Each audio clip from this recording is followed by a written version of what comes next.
Oui, bonjour, bien-aimés. Donc, je vous salue tous au nom de notre Seigneur Jésus. Ces messages, effectivement, ça s'adresse à vous qui m'écoutez, bien-aimés, donc à tous les gens de n'importe quelle race, de n'importe quelle catégorie sociale. Bien-aimés, l'entretien que nous allons voir aujourd'hui, c'est effectivement sur les livres d'Ézéchiel 37, versets 1 à 14. Donc, nous allons essayer de développer deux points essentiels. Donc, dans les premiers points, nous allons effectivement traiter du concept du contexte donc de ces messages qui parlent en fait de la restauration. Et puis le deuxième point que nous allons développer avec vous, c'est justement répondre à la question comment vivre sa restauration. Bien aimé, nous voyons que dans ces passages, il s'agit bien entendu de la vision qu'Ézéchiel avait vue, s'est trouvé tout à coup sur une vallée. Et dans cette vallée, il avait vu d'innombrables ossements qui étaient totalement desséchés, qui n'avaient pas de vie. Et donc, Dieu, l'éternel Dieu, s'est adressé donc, à Ézéchiel, le prophète Ézéchiel, en ces termes, donc essayer de prophétiser, qu'il puisse prophétiser avec, sur ces ossements, pour que ces ossements puissent avoir d'abord des nerfs. Nous savons effectivement la fonction des nerfs dans le corps humain, c'est ces structures qui permettent effectivement de transmettre des sensations au niveau des muscles, etc., et donc qui permettent de mouvements aériens. Et donc, il a fallu que ces ossements-là puissent recouvrir, d'abord avoir des nerfs, et puis après avoir de la chair, et puis ensuite être enveloppé, environné par la peau. Donc ainsi, donc, le prophète Ézéchiel, qui était né en 622 avant Jésus-Christ à Juda, donc lui, il avait prophétisé, exécuté l'ordre de l'Éternel, donc ces ossements, effectivement, étaient ravis de nerfs, étaient remplis de chair, et puis ces ossements étaient environnés par la peau. Mais à ce moment-là, ces ossements n'avaient pas encore réalisé une certaine vie, n'avaient pas encore des vies. Donc, en fait, pour la deuxième fois, donc, l'Éternel Dieu avait donné à Ézéchiel de pouvoir encore prophétiser, parler à ses ossements, afin que l'Esprit puisse souffler sur les ossements et que ces ossements puissent revivre. Donc, c'est ce qu'effectivement Ézéchiel avait fait, et puis ces ossements avaient eu une certaine vie. Bien aimé, dans ces passages, on parle effectivement de ossements qui étaient desséchés. Et donc, l'Éternel Dieu, quand il s'est adressé à Ézéchiel, il lui a dit, est-ce que ces ossements revivront-ils? Donc, en fait, cette question reflète les inquiétudes et les lamentations que se faisaient les enfants d'Israël de pourquoi se lamentaient-ils. Donc, en fait, c'était une question qui reflétait les lamentations, les plaintes qui se faisaient les enfants d'Israël. Pourquoi? Simplement parce que bon, c'était dans un contexte précis donc de l'exil. Donc nous allons dire quelques mots à propos de cet exil. Donc en fait, nous savons que le royaume d'Israël comme tel, donc en fait c'était d'abord un grand royaume. Donc David était mort parce que David avait dirigé ce royaume, donc c'était de 1005 à 970 avant Jésus-Christ, donc à la mort de David à 970 avant Jésus. Donc il avait légué ce royaume à son fils Salomon, qui avait dirigé donc le royaume d'Israël de 970 à 931 avant Jésus-Christ. Donc à sa mort, d'ailleurs, et avant sa mort, il y avait certaines choses qui se faisaient dans les royaumes qui étaient perçues par les gens du nord comme étant effectivement de l'injustice. Donc à sa mort, en 931 avant Jésus-Christ, le royaume d'Israël s'est démembré en deux parties. Donc il y avait la partie du nord, effectivement, qui avait fait sécession, et donc qui était dirigée par Roboam, et puis la partie sud, c'était donc l'enfant de Salomon, Jéroboam, qui avait dirigeé donc cette partie sud. Donc la partie sud du royaume comprenait, englobait deux principales tribus, donc c'était la tribu de Juda et la tribu de Benjamin, 10 autres tribus. Donc c'était au nord. Effectivement, nous savons que compte tenu de certaines méconduites, de la méconduite du peuple d'Israël, nous savons que d'abord il y a eu le peuple du nord qui avait été déporté par les Assyriens en exil en 720 avant Jésus, et le peuple du sud, donc le peuple de Juda, avait été déporté en 587 avant Jésus-Christ par Nebuchadnezzar, donc qui les avait déportés en Babylone.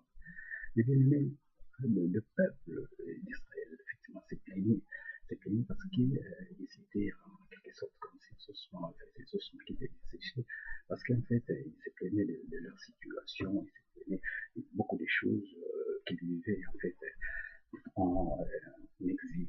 Et donc, il y a ces passages, effectivement, d'Ézéchiel 37 d'ailleurs 11 qui expriment bien, donc en fait, les lamentations, les difficultés auxquelles exposé donc le peuple d'Israël qui s'est béni.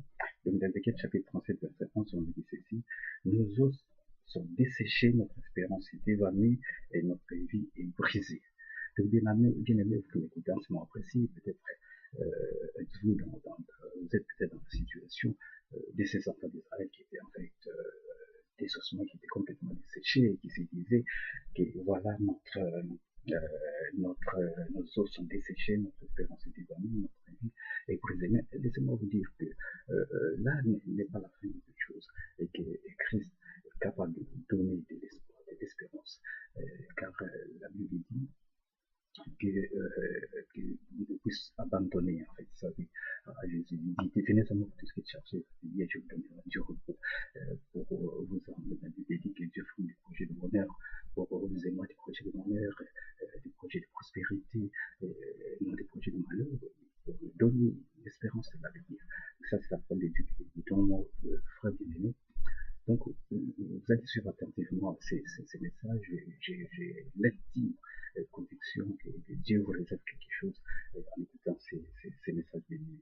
Donc ici, nous sommes dans une situation où Israël était complètement déboussolé, désorienté, complètement dans des tourments immenses. Ils perdaient espoir et ils étaient complètement abattus et inquiets. Mais ici, Dieu a tenté, a voulu effectivement les rassurer. Pas tenté, mais a voulu certainement les rassurer. Il les a rassurés.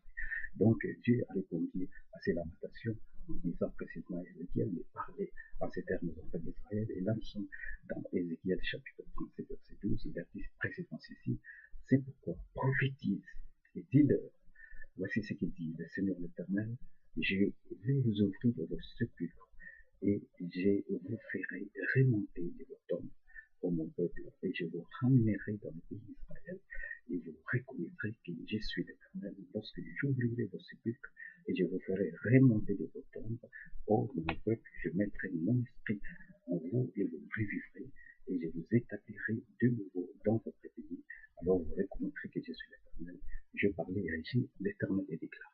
Le bien-aimé, d'ailleurs, quand nous suivons ces versets, parce que nous essayons de méditer sur tous les livres d'Ézéchiel, nous allons voir que la parole, vous reconnaîtrez des nations, vous reconnaîtrez que je suis l'Éternel, votre Dieu, que je vous aurai ramené dans votre pays, Israël. Donc, ces messages des nations, vous reconnaîtrez. Donc, c'est en fait, ça a repris une soixantaine de fois dans les livres d'Ézéchiel. C'est pour dire combien Dieu tenait effectivement à délivrer des enfants d'Israël de la situation misérable des pays d'exil dans lesquels ils étaient. Bien aimé, l'exil ici, bien aimé, nous devons les percevoir dans notre sens spirituel. Peut-être que vous êtes angoissé, perturbé, vous êtes à la limite de la dépression parce que vous avez plein de problèmes. Vous ne dormez pas parce que vous sentez que vous êtes dans l'oppression spirituelle des mauvais esprits vous dérangent, vous ne dormez pas. Mais laissez-moi vous dire qu'aujourd'hui Dieu dit qu'il va opérer quelque chose en vous. Vous allez réaliser la restauration de tout le monde et vous saurez que l'Éternel est Dieu. L'Éternel en qui vous croyez à l'Éternel, en qui vous devez fonder votre espérance et votre confiance. Bien aimé, ici dans ces passages, bien aimé, nous voyons très bien qu'il s'agit de la restauration. Dieu restaurer son peuple. Mais qu'est-ce que signifie précisément la restauration avec une question entrée dans le vif du sujet? Bien aimé, le mot restauration, ça fait appel à la réflexion. Donc ça fait appel à la réparation. Et la Bible dit que Jésus-Christ était le réparateur de brèches. C'est des brèches qui se sont formées, qui ont pris possession, qui ont pu prendre place, qui ont complètement déchiré votre existence. Et là, Dieu vous rassure qu'aujourd'hui, il va donc restaurer votre vie. Et vous n'avez qu'à faire pas d'effort vers lui. Quand il dit, revenez à moi, je reviendrai à vous. Car la Bible nous avait effectivement donné notre vie, notre confiance en Dieu, car il est capable restauration ici, ça fait effectivement aussi référence au rétablissement de quelque chose qui a connu une certaine déchéance. Ça signifie que ramener une situation donnée dans son état vers son état initial. Donc l'état initial, c'est l'état de paix, de bonheur, de quiétude. C'est l'état auquel effectivement Dieu nous appelle. Donc Dieu veut effectivement que nous puissions revenir à lui et donc réaliser ce qu'on appelle aussi la restauration. La restauration, c'est par rapport à un état de déchéance. Donc il faut réparer cette situation de déchéance. Ça peut être sur le plan déchéance, sur le plan spirituel, physique, sur le plan moral, une santé qui doit être restaurée, une moralité que Dieu veut restaurer, une vie spirituelle que Dieu veut restaurer. Donc bien aimé, c'est ça la restauration.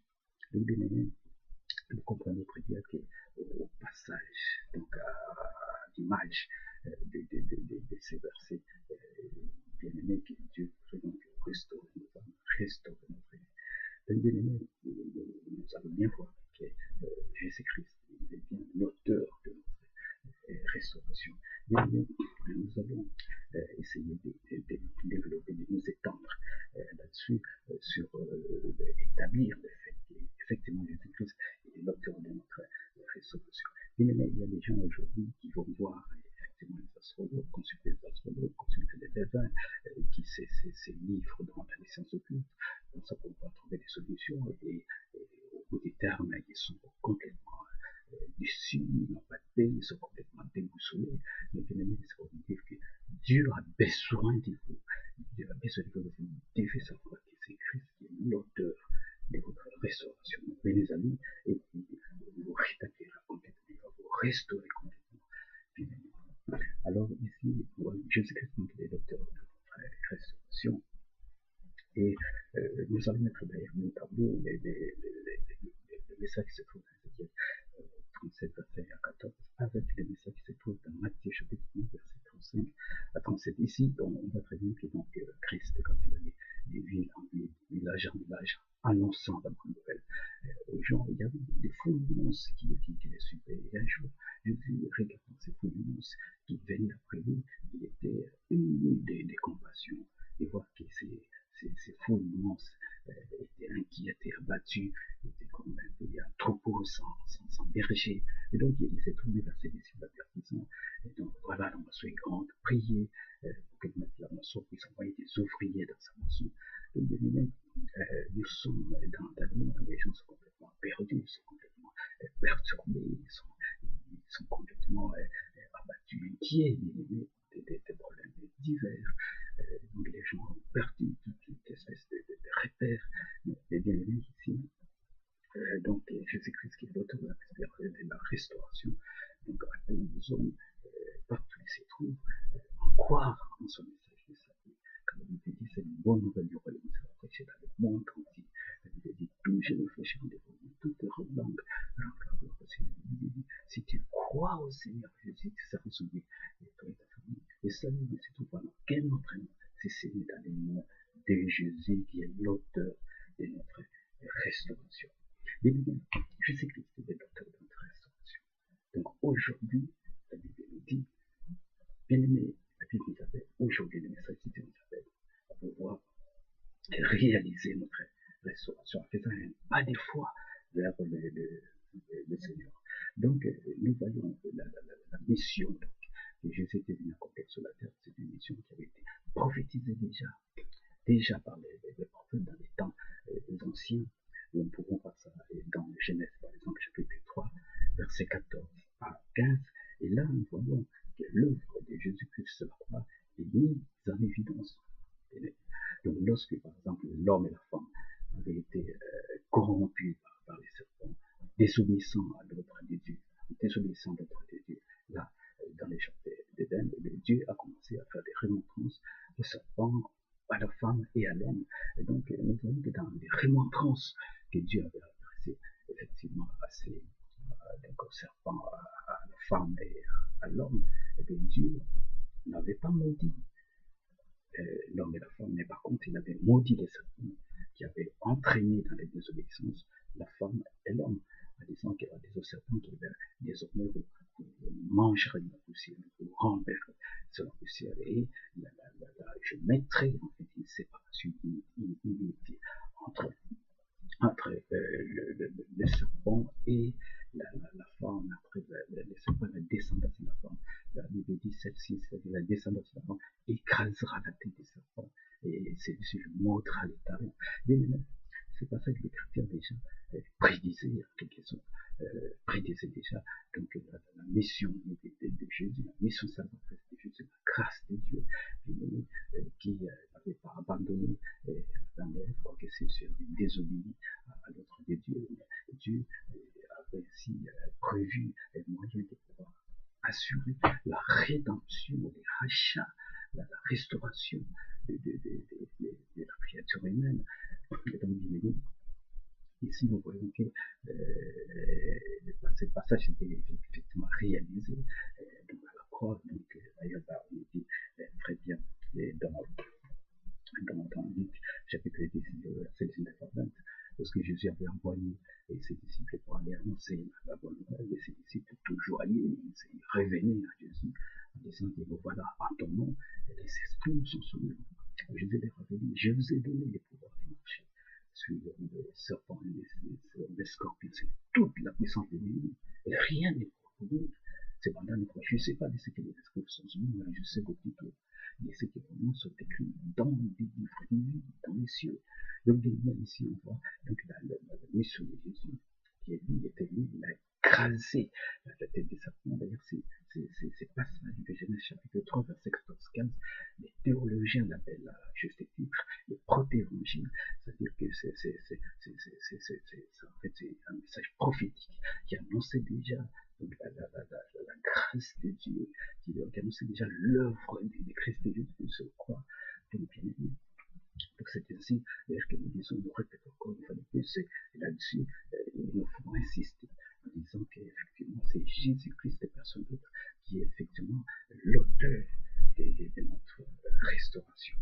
Et bien aimé, nous voyons dans Luc chapitre 4, verset 18 à 21, comment Jésus-Christ, un jour, il est entré dans une synagogue ou dans le temple, où il a réuni un livre, et donc quand il a déroulé ces livres, il est tombé justement sur le passage où il était écrit l'Esprit du Seigneur est moi, il m'a envoyé en fait délivrer ceux qui sont captifs pour libérer les opprimés, annoncer le message de grâce du Seigneur, annoncer la bonne nouvelle aux pauvres. Les pauvres ici, ça ne fait pas dire des gens qui sont sans vie, etc.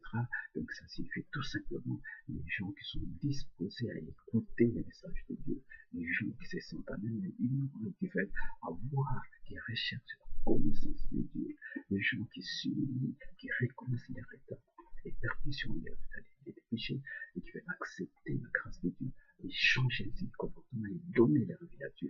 Ce sont ceux-là, les hommes, les pauvres en esprit, ce sont ces gens-là qui veulent rechercher la face de Dieu, quelle qu'ils soient de catégorie sociale. Donc, bien aimé, ici nous voyons très bien que cette parole qui a été annoncée dans Genèse chapitre 3, verset 14-15, c'est accompli, et donc les protévangiles, c'est accompli, c'est le message qui a annoncé l'œuvre de Jésus-Christ à la croix, donc c'est accompli, et la Bible nous dit dans Colossiens chapitre 2, verset 14-15, donc là c'est la croix. Jésus-Christ a effacé les actes dont les hommes sont condamnés, nos fautes qui nous condamnaient. Jésus-Christ les a effacées. Bien aimé, laissez-moi vous dire, s'il y a des gens qui te condamnent, ou s'il y a des gens qui te critiquent, ainsi de suite, mais bien aimé, essayez de consacrer votre vie à Dieu, donnez-lui votre vie, abandonnez les mal, faites le bien, tel que la Bible recommande, et Dieu vous recueillera. Parce que la Bible dit, à ceux qui l'ont reçu, à ceux qui croient en son nom, il leur a donné le pouvoir de devenir enfants de Dieu. Bien aimé, c'est très important que nous le sachions. Vous savez que l'œuvre accomplie par Jésus sur la croix dans Colossiens chapitre 2, verset 14-15, bien aimé, ça rappelle tout à fait. Jésus avait livré en spectacle les autorités de Dieu, ça avait livré les diables et les démons en spectacle de l'ennemi. Donc ça donne un peu l'image de ce qui se faisait dans la société romaine. Donc, quand il y avait les généraux romains qui partaient en guerre et qui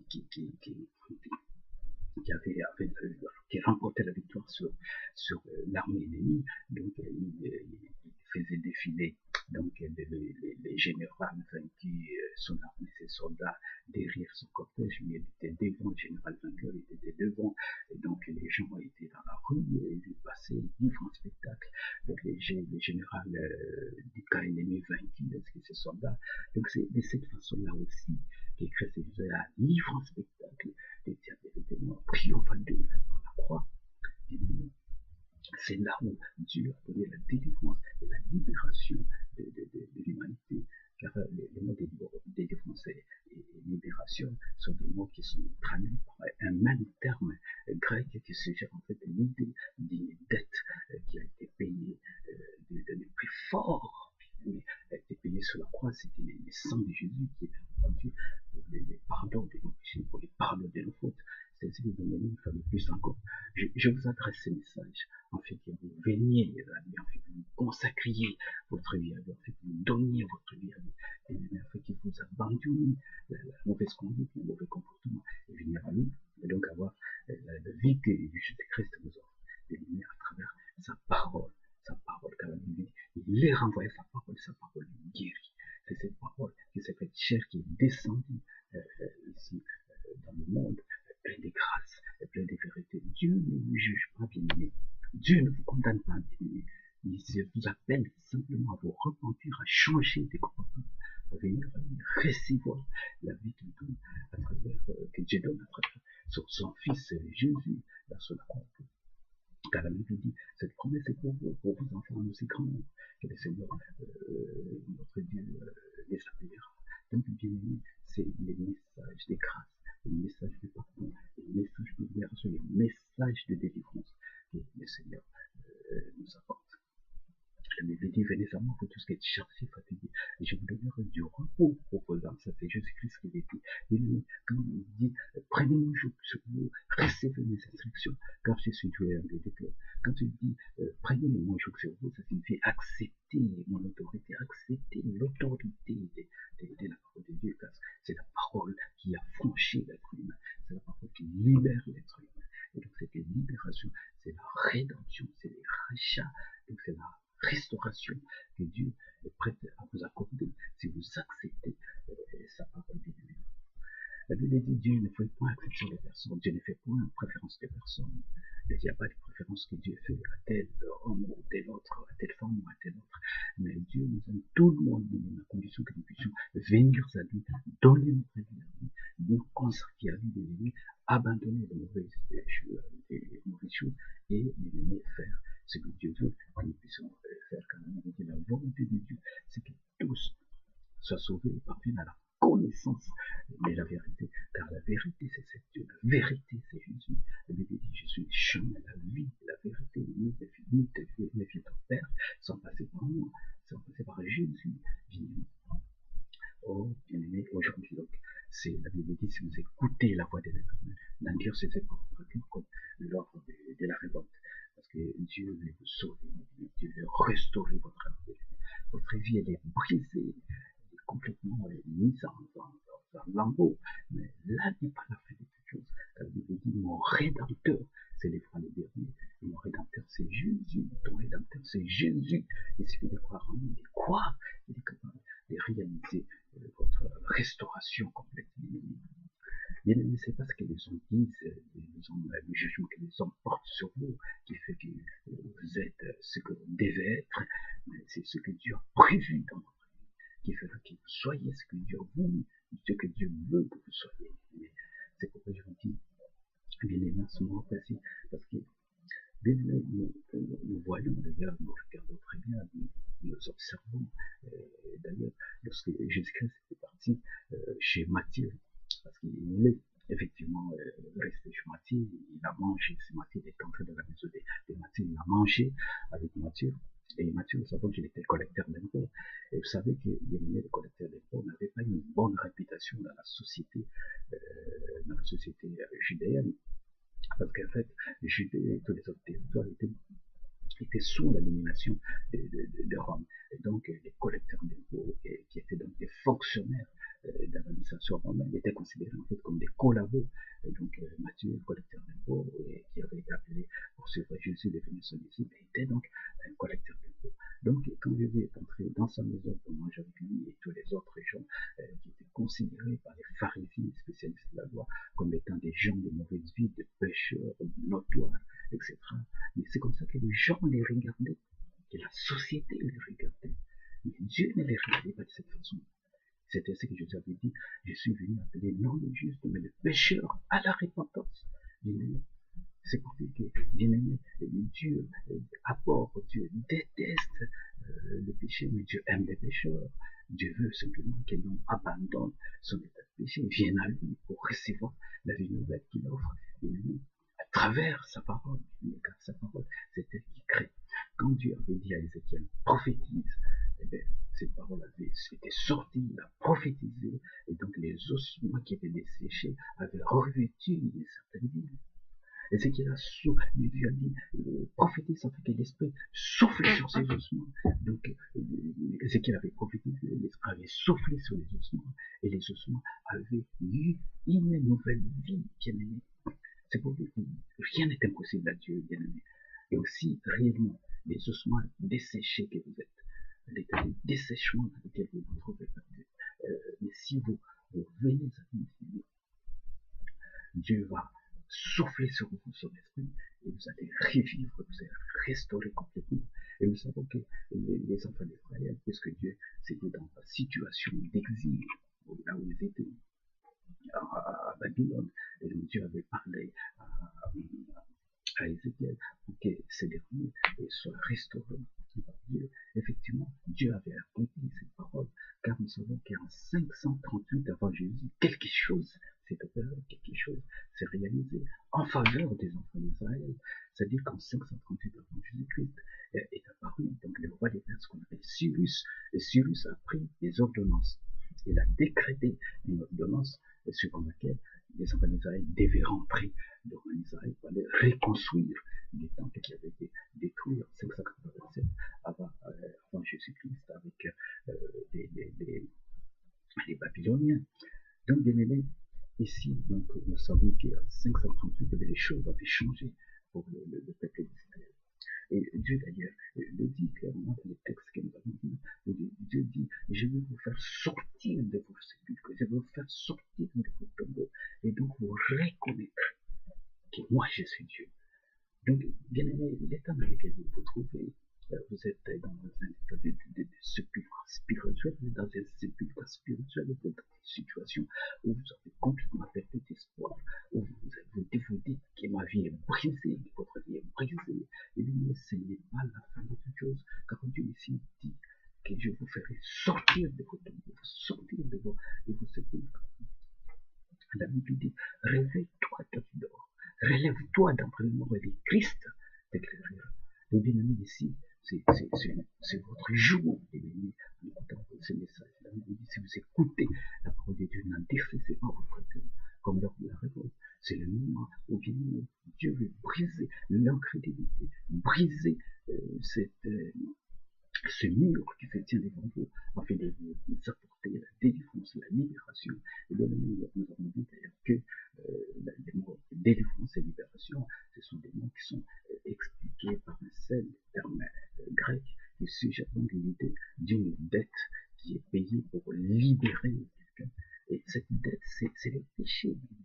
Cette dette, c'est les péchés qui nous lient, qui vous lient dans une situation de malédiction, dans une situation des mauvaises vies, des mauvaises choses, dans les péchés. Jésus a payé les prix les plus forts sur la croix. C'est son sang qui a été versé sur la croix. Afin que toi et moi, nous soyons libérés de cet état, et donc réaliser ce qu'on appelle la restauration. Nous allons voir dans la deuxième partie, parce que nous ne sommes pas encore là, nous allons voir comment il faut vivre cette restauration. Bien-aimé, réaliser sa restauration. Bien-aimé, c'est quelque chose que Dieu veut, c'est quelque chose que Dieu voudrait réaliser dans votre vie. Mais Dieu demande votre collaboration. Dieu demande à ce que vous soyez prêts, que vous acceptiez qu'il puisse agir dans votre vie. Et Dieu donc agira dans votre vie. Donc il avait dit à Ézéchiel, il avait ordonné à Ézéchiel de pouvoir dire aux enfants d'Israël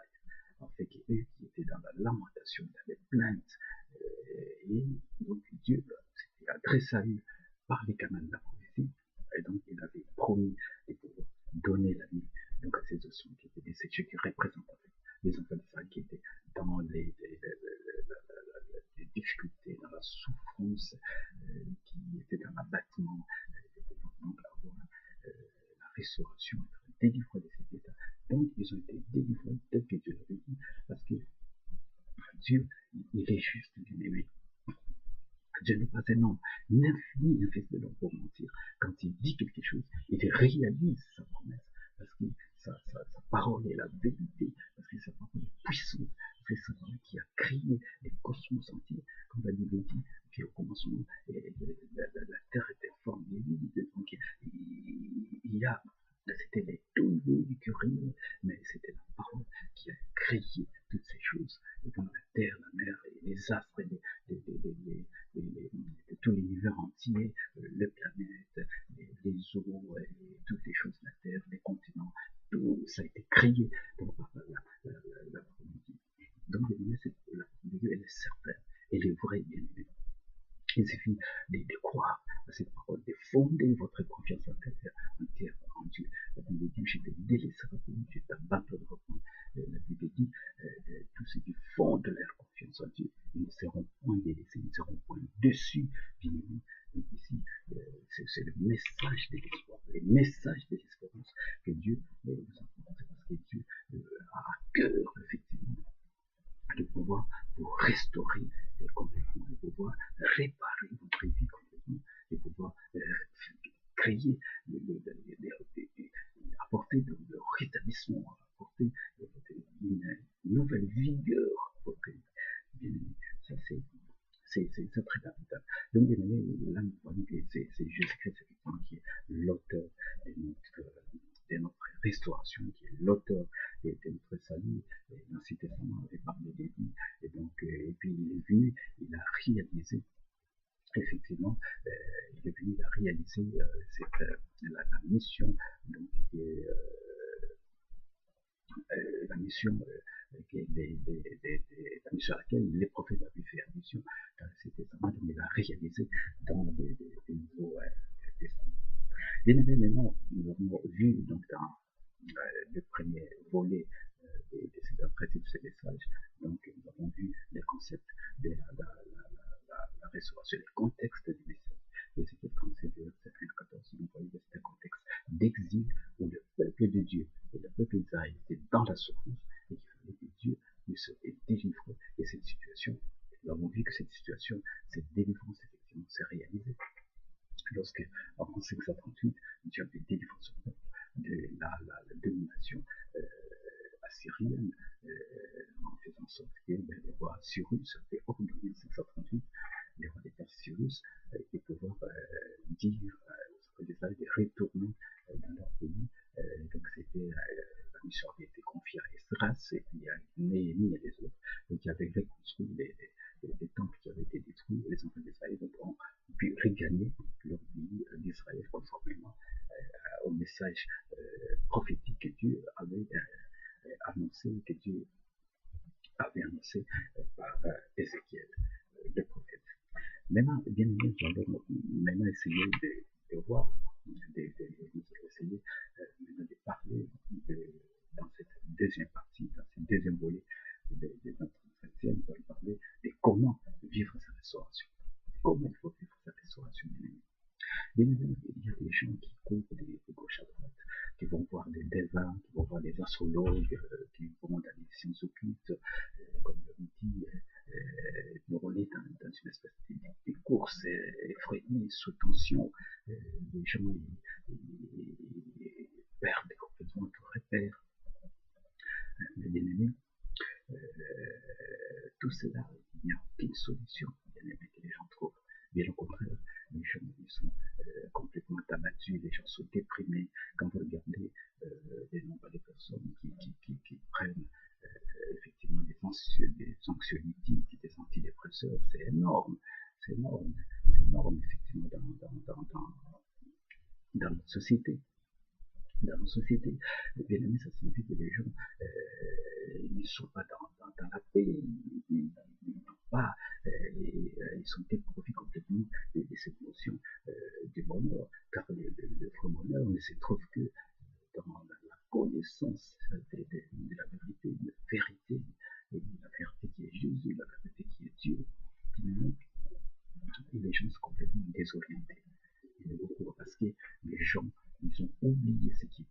essentiel, c'est-à-dire la connaissance de Dieu, bien aimé.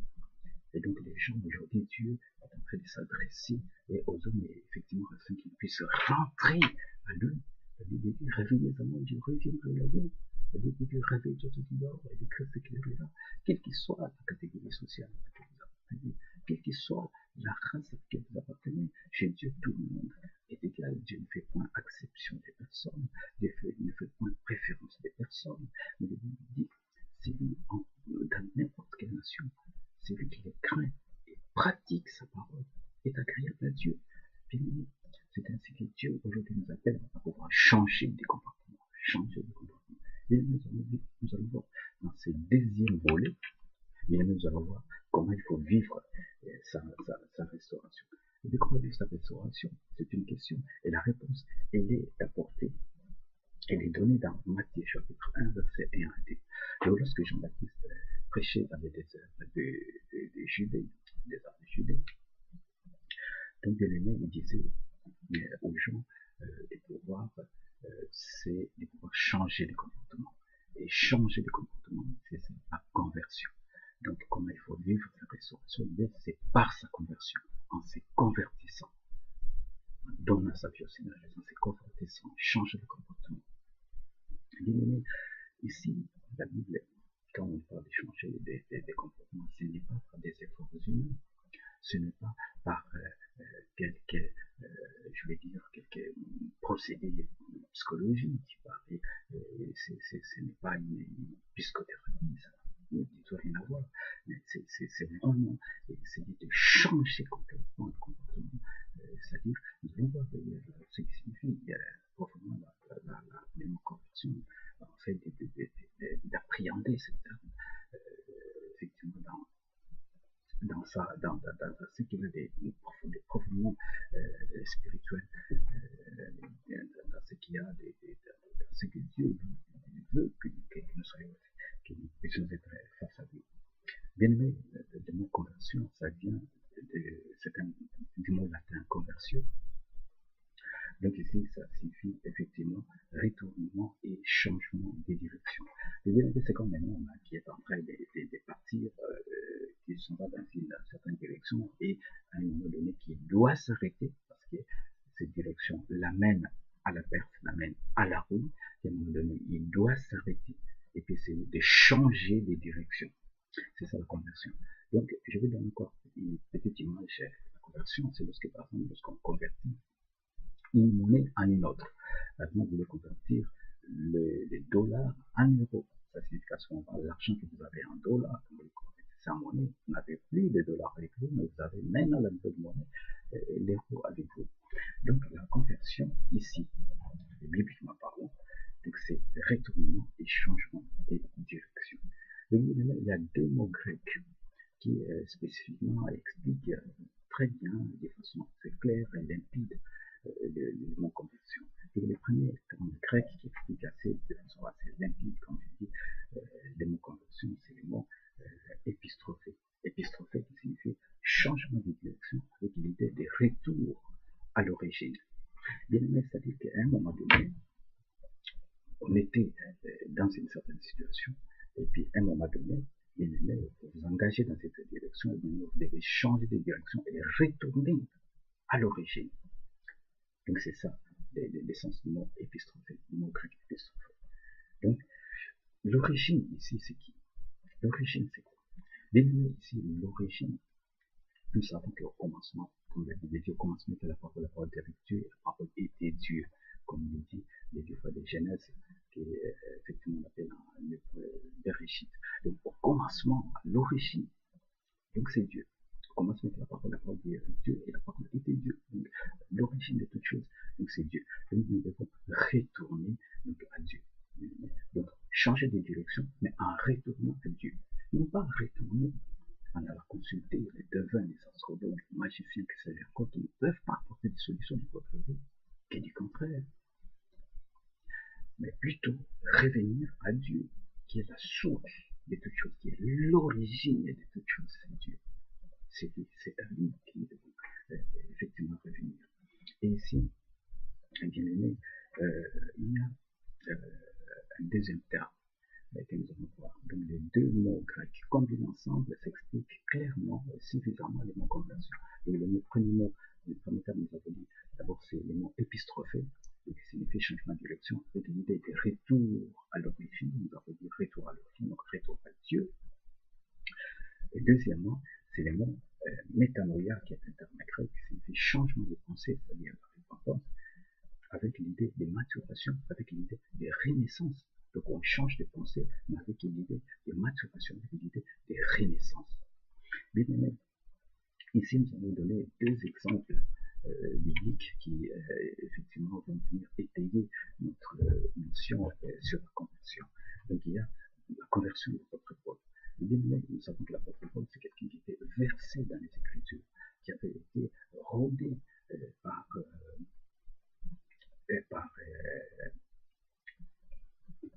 qui avait donc grand maître, effectivement des pharisiens qui l'ont enseigné effectivement dans la connaissance de Dieu. Donc il était bien versé dans les Écritures, il connaissait suffisamment la parole, donc l'Ancien Testament et tout. Mais bien aimé, ici, donc, il avait reçu une lettre d'accréditation de la part des pharisiens, des spécialistes de la loi, pour aller effectivement à Damas pour aller persécuter les chrétiens, les gens qui avaient reçu le Christ Jésus, donc qui marchaient selon la parole, la Bible dit, en fait, qui étaient des chrétiens. Car, effectivement, bien aimé, nous voyons ici que Paul avait pris tout ce qu'il fallait avec cette lettre d'accréditation qu'il avait eu de la part des pharisiens, et s'est mis en route pour partir à Damas. Car à Damas, il y avait une très forte communauté juive qui était là. Il y avait des gens qui étaient convertis, qui étaient convertis dans le christianisme. Donc lui, il s'est mis en route vers Damas. Donc en chemin, il avait dit, il y a une forte lumière qui avait prié sur lui. Donc c'était Christ. Jésus qui est apparu donc par forte lumière, donc qu'il avait rendu d'ailleurs aveugle. Et donc cette parole donc est sortie en disant Saul pour mes persécutions. Donc Saul, l'apôtre Paul, Saul donc à ce moment-là qui était Saul, donc, qui pensait pouvoir persécuter l'Église de Dieu, alors qu'il persécutait Christ. Donc bien aimé, donc à ce moment-là, il y avait Christ qui lui avait donné des instructions pour qu'il entrait dans Damas, il allait voir un certain Ananias qui avait prié pour lui, donc ainsi fixé, donc il entra dans Damas, et il y avait Ananias qui avait prié sur lui, on lui a montré plus exactement la voie du Seigneur, et donc à partir de ce moment-là, l'apôtre Paul avait changé. Lui qui était persécuteur, des persécuteurs, il était devenu un fervent disciple de Jésus. Donc c'est ça la conversion. Il avait changé complètement de direction, parce que la direction qu'il prenait, c'est la direction de celui qui était zélé dans la tradition juive, c'est celui qui était un persécuteur. Maintenant, il a changé complètement de direction. Il est retourné à l'origine, il est retourné à Dieu. Donc il est devenu un fervent disciple, un fervent chrétien. Et on sait très bien qu'il était devenu donc un grand apôtre qui a annoncé l'évangile aux nations, qui a annoncé l'évangile aux gens qui n'étaient pas juifs. Donc, il a fait un travail énorme dans l'évangélisation. Donc, nous voyons aussi, et ça, nous pouvons lire ça pour l'exemple de l'apôtre Paul, nous pouvons lire ça dans Actes chapitre 9, verset 1 à 18. Et puis, le deuxième exemple que nous pouvons illustrer, pour illustrer en ce qui concerne notre entretien sur la conversion, c'est bien sûr celui de l'enfant prodigue. Donc l'enfant prodigue, c'est celui qui avait demandé sa part de bien, d'héritage à son père, mais qui était parti dilapider complètement sa part d'héritage avec des prostituées et des gens des mauvaises vies, donc des prostituées. Donc quand il est parti là-bas, il a dilapidé ses biens. Si bien que quand il avait tout fini, il a dit qu'il avait eu son héritage qu'il avait eu de la part de son père, donc il avait tout dilapidé, et puis il a commencé à se nourrir des aliments qui étaient réservés aux pourceaux, aux phoques. Et puis un jour, il s'est dit en lui-même que je vais retourner vers mon père. Donc il y a eu un changement de pensée, qui est venu, un changement de pensée, de métanoïa. Donc, il changement des pensées. Il n'était plus cet enfant-là produit. Il y avait quelque chose qui était entré en lui, donc qui avait fait il s'est repenti, il a regretté tout ce qu'il avait fait. Et donc, il a pris la décision de ne pas rentrer son père, retourner vers son père. Et donc, quand il est retourné, il a dit à son père, tu vois, ne me traitez même pas comme l'un des enfants, mais traite-moi comme l'un des serviteurs. Mais son père a fait un grand festin, puisqu'il l'a accueilli, parce que son fils qui était perdu, il est revenu. Si la Bible dit, il n'y a plus de la joie dans les cieux parmi les anges pour un seul pécheur qui se répand. Donc, bien aimé, ici, il s'agit effectivement de changement de pensée, de la renaissance. C'est ainsi que la Bible dit dans les Jean, chapitre 3, verset 3 à 5, si une personne n'est née de nouveau, ne peut pas voir les royaumes des cieux. Donc, c'est la renaissance. Donc, on ne devient plus, on n'est plus ce qu'on a été par le passé, mais on devient complètement un être complètement nouveau. C'est très important que nous puissions les savoir. Et c'est la parole qui opère en nous cette transformation, cette renaissance. C'est la parole qui opère en nous cette transformation. C'est ainsi d'ailleurs la Bible dit dans 2 Corinthiens, chapitre 5, verset 17, la Bible dit, celui qui est en Christ, il est une nouvelle créature. Donc les choses anciennes sont passées, toutes choses sont devenues nouvelles. Donc par la conversion, l'homme devient un être nouveau. L'homme devient une créature nouvelle, bien aimée. Et ce qui fait qu'un homme devienne effectivement une créature nouvelle, un être nouveau, un homme totalement libéré. Parce que comme la Bible dit d'ailleurs dans Jean chapitre 8, verset 31 à 32, si le Fils de l'homme vous a franchi, vous serez réellement libre. Donc c'est un franchissement, c'est donc la rédemption, c'est donc la restauration. Si le Fils de l'homme vous restaure, vous serez réellement libre. Si le Fils de l'homme vous a franchi, vous serez réellement libre. Donc bien aimé, c'est ça. Et ça s'opère que par la conversion par la repentance, en abandonnant effectivement, changement de comportement, en abandonnant effectivement le mal que l'on fait. Donc c'est ça que la Bible aussi appelle autrement la circoncision du cœur. La circoncision du cœur. Ici, on ne parle pas du cœur comme étant effectivement cet organe anatomique, c'est-à-dire ces gros muscles qui pompent le sang à travers les corps entiers. Mais c'est plutôt le cœur comme étant, bibliquement parlant, comme étant les sièges de la personnalité, les sièges de la personnalité, comme d'ailleurs la Bible nous le montre dans Matthieu chapitre 15, verset 19 à 20. Matthieu chapitre 15, verset 19 à 20, où la Bible nous dit, c'est à partir du cœur que viennent les mauvaises pensées qui poussent les êtres humains à commettre le vol, le faux témoignage, à commettre l'adultère, à commettre le meurtre, à commettre les blasphèmes et toutes les autres mauvaises choses. Tout cela vient à partir du cœur. Le cœur, c'est le terrain c'est déroule effectivement toutes ces tragédies, c'est le terrain où se déroule le combat, c'est le terrain des enjeux spirituels, c'est dans le cœur. C'est ainsi que Dieu veut toucher, transformer ce cœur-là, transformer ce terrain-là, en fait de faire en sorte que l'homme soit complètement une créature nouvelle, en fait de faire en sorte que l'homme soit réellement un être nouveau. Et c'est ainsi d'ailleurs, c'est dans ce même sens d'ailleurs que nous pouvons mettre bout à bout ce verset de Matthieu chapitre 15, verset 19, 20, avec celui de Jérémie chapitre 4, verset 3, 4, où la Bible dit purifiez vos cœurs, circoncisez vos cœurs. Donc c'est là, effectivement, l'élément fondamental pour que l'homme puisse réaliser sa conversion et au final donc, être restauré. Donc bien aimé, vous qui m'écoutez en ce moment précis, donc ce message, c'est adressé à vous, ce message, c'est pour vous aimer, enfin, parce que Dieu a besoin de nous restaurer complètement, et nous restaurer comment? C'est par la conversion. Bien aimé, vous qui avez écouté ce message, je sais que Dieu a réservé quelque chose de merveilleux pour vous, et que rien n'est impossible à Dieu, qui, si vous donnez votre vie à Jésus, effectivement, vous allez réaliser la restauration.